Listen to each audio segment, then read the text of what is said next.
Assalamualaikum warahmatullahi wabarakatuh. Izin Pak, kami dari kelompok A akan mempresentasikan hasil review paper yang berjudul Internet of Physical Communication Technologies for Traffic Management and Road Safety Application. Untuk anggota kelompoknya terdiri atas Charlie Dita Vijayo, absen 05, M. Dava Izzuddin, absen 13, dan Tegar Adi Putra Adi Perdana, absen 24.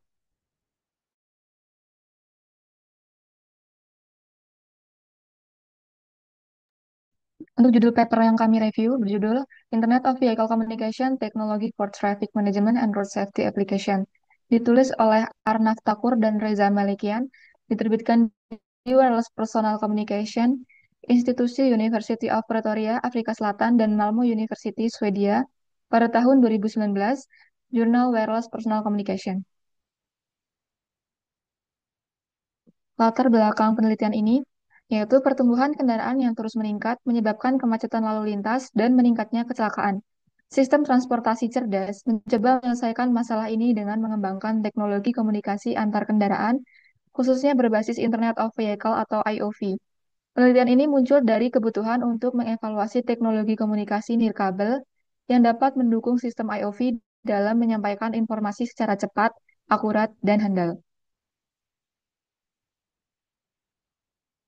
Tujuan utama penelitian ini, yang pertama mengidentifikasi teknologi komunikasi nirkabel yang paling sesuai untuk mendukung komunikasi V2V atau vehicle to vehicle dan V2I atau vehicle to infrastructure dalam sistem IoV. Yang kedua, mengevaluasi performa Zigbee, Wi-Fi, dan DSRC melalui simulasi. Yang ketiga, menyediakan dasar bagi desain dan pengujian sistem manajemen lalu lintas dan keselamatan jalan berbasis IoV. Metodologi penelitian. Penelitian ini menggunakan pendekatan simulasi berbasis perangkat lunak untuk mengevaluasi performa berbagai teknologi komunikasi nirkabel yang digunakan dalam sistem Internet of Vehicle karena pengujian langsung pada lingkungan nyata membutuhkan biaya besar dan sumber daya yang signifikan. Penulis memilih untuk menggunakan simulator jaringan Omnet++ dengan framework FADES yang dirancang khusus untuk mensimulasikan komunikasi antar kendaraan atau vehicle to vehicle dan antara kendaraan dengan infrastruktur atau vehicle to infrastructure.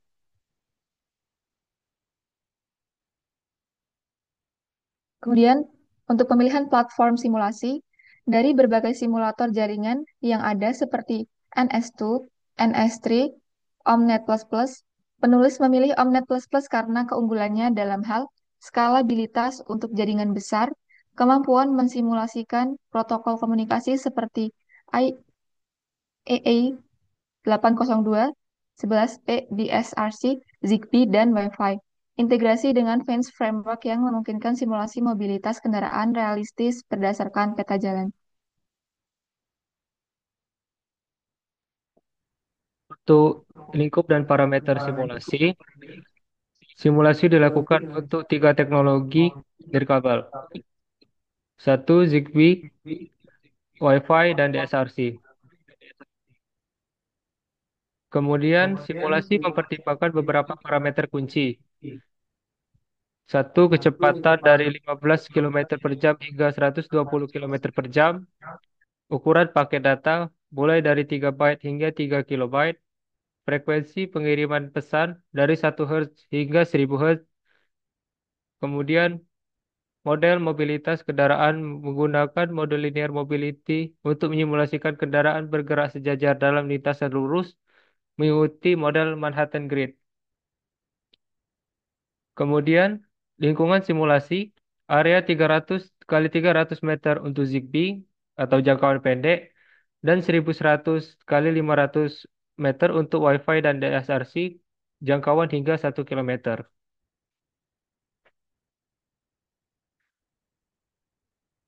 Untuk skema komunikasi dan pengukuran, komunikasi antar node dilakukan menggunakan protokol UDP karena lebih sesuai dengan jaringan ad hoc yang memerlukan latensi rendah. Sistem menggunakan antrian QQ kecil untuk menghilangkan delay antrian dan melihat murni performa link. Pengukuran dilakukan terhadap persentase paket yang berhasil diterima, delay transmisi berdasarkan rasio antara ukuran paket dan data rate, kemudian efek Doppler yang timbul karena pergerakan node pengirim dan penerima. Kesesuaian terhadap standar latensi maksimal 100 ms sesuai rekomendasi ETSI untuk ITS. Kemudian, skema pengujian. Tiga skenario utama yang diuji dalam simulasi. Yang pertama yaitu variasi kecepatan kendaraan, yaitu untuk melihat dampak mobilitas terhadap kehilangan paket. Kemudian, variasi ukuran paket untuk mengamati batas efisiensi tiap teknologi saat mengirim data besar. Lalu, variasi frekuensi pengiriman pesan untuk menilai kemampuan menangani beban lalu lintas data tinggi.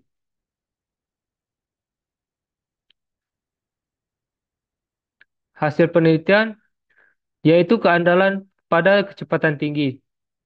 Tiga teknologi ZigBee, Wi-Fi, dan DSRC mampu mengirim dan menerima data dengan tingkat kegagalan di bawah 1% saat kecepatan kendaraan 120 km per jam, frekuensi pertukaran data rendah.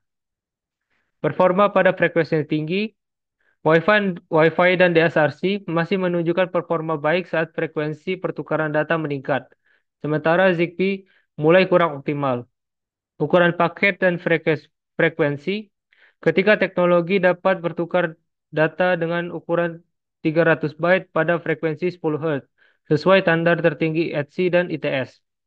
Namun, semakin besar paket dan semakin tinggi frekuensinya, performa komunikasi menurun secara umum.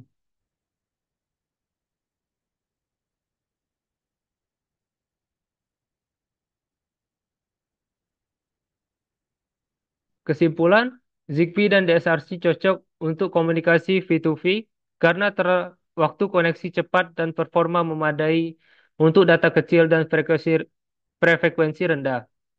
DSRC lebih unggul daripada Wi-Fi untuk komunikasi V2V, terutama di wilayah perkotaan, karena frekuensi khusus dan daya tahan terhadap gangguan. Wi-Fi cocok untuk V2I karena skenario suburban atau rural dengan lebih sedikit interferensi. Kemudian untuk analisis kritis, yang pertama yaitu simulasi tanpa uji nyata. Penelitian ini hanya berbasis simulasi menggunakan Omnet++ dan French tanpa ada validasi atau uji coba di dunia nyata. Seharusnya untuk meningkatkan kredibilitas hasil, bisa dilakukan pengujian terbatas di lapangan atau testbed kecil guna melihat apakah hasil simulasi sesuai dengan kondisi nyata yang lebih kompleks. Kemudian yang kedua, teknologi terbatas pada ZigBee, Wi-Fi, dan DSRC. Hanya tiga teknologi yang diuji, padahal saat jurnal ini terbit pada tahun 2019, teknologi lain seperti LTE V2X dan 5G mulai berkembang pesat di bidang IoV.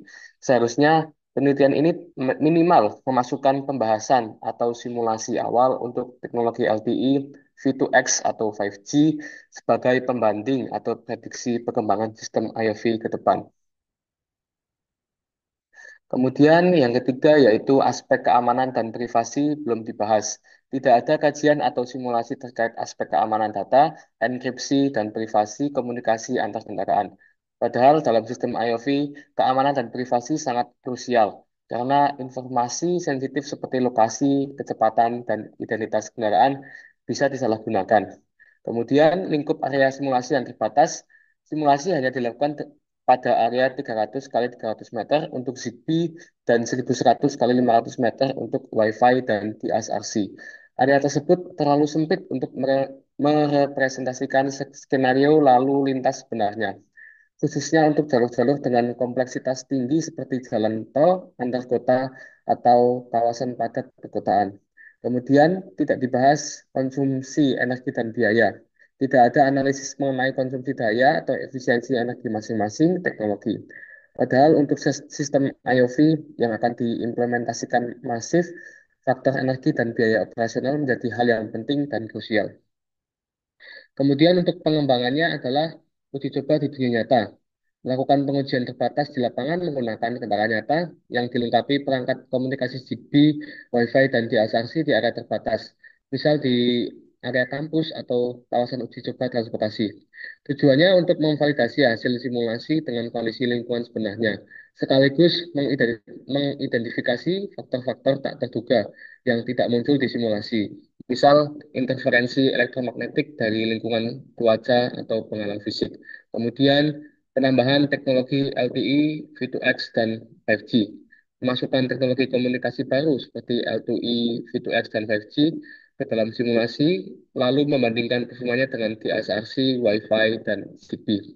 Tujuannya melihat potensi teknologi modern dalam meningkatkan kecepatan transmisi data, menurunkan latensi, dan meningkatkan jangkauan, serta menganalisis kecocokannya untuk IoV di masa depan. Kemudian, kajian aspek keamanan dan privasi.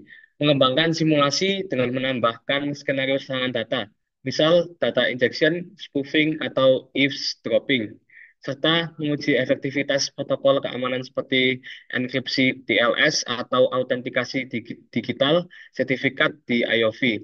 Tujuannya menjamin keamanan komunikasi antar kendaraan dan pelindungan privasi pengguna. Kemudian perluasan lingkup area dan model mobilitas, memperluas area simulasi hingga beberapa kilometer dengan model jalan kompleks atau jalur bercabang, bundaran, simpang lima, tanjakan, dan jalan tol, serta variasi kecepatan kendaraan yang lebih realistis. Tujuannya untuk menghasilkan simulasi yang mendekati kondisi lalu lintas sebenarnya dan menguji kestabilan performa teknologi komunikasi dalam situasi lalu lintas padat maupun cepat.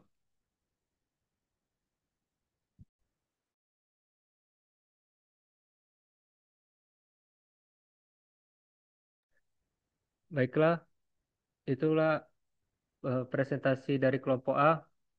Terima kasih. Kami akhiri. Assalamualaikum warahmatullahi wabarakatuh.